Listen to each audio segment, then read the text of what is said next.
Bonjour, mon cher élève. Pendant les années précédentes, tu as étudié des nombres décimaux, comme par exemple 5, 123, 2,5, 12,36, 0, etc. Cette année, tu connaîtras d'autres nombres à partir des activités suivantes. Première activité, regarde bien cet immeuble.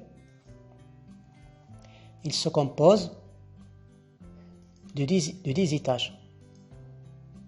Il y a 6 étages au-dessus de la terrasse et 3 étages souterrains, c'est-à-dire au-dessous de la terrasse. Le 6e étage de cet immeuble, on peut le désigner par le nombre 6 ou plus 6. Donc tu vois bien qu'on peut ajouter le signe plus pour dire que cet étage se trouve au-dessus de la terrasse. La même chose pour les autres étages. Donc le premier étage, on le désigne par 1 ou plus 1, le deuxième par 2 ou plus 2, et ainsi de suite. La terrasse, on la désigne par le nombre 0. La question maintenant, c'est par quel nombre peut-on désigner les étages souterrains? Bien sûr, il nous faut d'autres nombres. Alors, le premier étage souterrain, on le désigne par le nombre moins 1. Donc, tu vois bien qu'on a ajouté le signe moins pour dire qu'il s'agit du premier étage souterrain. Le deuxième étage souterrain, on le désigne par le nombre moins 2. La même chose, on a ajouté le signe moins pour dire qu'il s'agit du deuxième étage souterrain. La même chose pour le troisième étage souterrain par le nombre moins 3.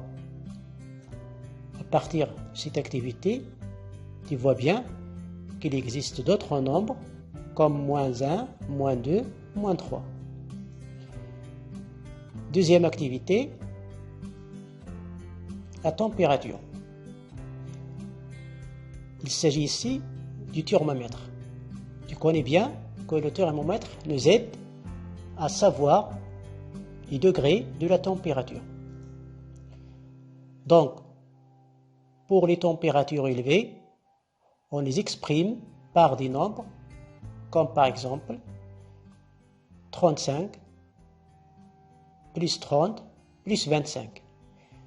Et pour les températures basses, on les exprime par des nombres comme moins 10,5, moins 20, moins 30.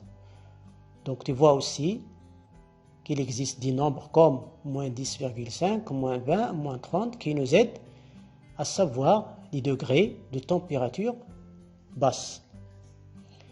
Donc à partir de ces deux activités, on constate qu'il existe des nombres au-dessous de 0, comme moins 1, moins 10,5, moins 30, moins 3, etc.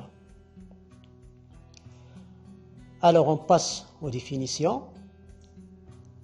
Donc les nombres comme 0, 4, plus 4, 36,8 sont des nombres décimaux positifs. Tu vois bien qu'ils peuvent être précédés par le signe plus ou non.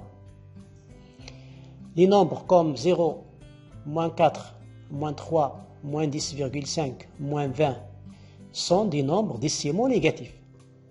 Donc tu vois bien que les nombres décimaux négatifs sont obligatoirement précédés par le signe moins. Et autre chose, tu vois que 0 se trouve parmi les nombres décimaux positifs et parmi les nombres décimaux négatifs. Donc les nombres décimaux positifs et négatifs sont des nombres décimaux relatifs. Donc les nombres relatifs se composent des nombres décimaux négatifs qui sont obligatoirement précédés par le signe moins et des nombres décimaux positifs que tu as connus pendant les années précédentes. Donc tu dois faire quand même attention aux remarques suivantes. Donc le nombre 0 sépare les nombres positifs et les nombres négatifs. Donc c'est le seul nombre relatif qui est à la fois positif et négatif. Comme montrent ces deux images. L'image de l'immeuble, tu vois bien que 0 sépare les étages au-dessus de la terrasse des étages souterrains. Autrement dit, il sépare les nombres positifs des nombres négatifs. La même chose pour le thermomètre, il sépare les nombres positifs en haut et les nombres négatifs en bas. Donc 0 est le seul nombre relatif qui est à la fois positif et négatif. Voilà pour la première remarque. La deuxième remarque, pour les nombres positifs, le signe plus n'est pas obligatoire. Pour les signes, le signe plus, ce n'est pas obligatoire de le mettre pour les nombres positifs. Et merci pour votre attention.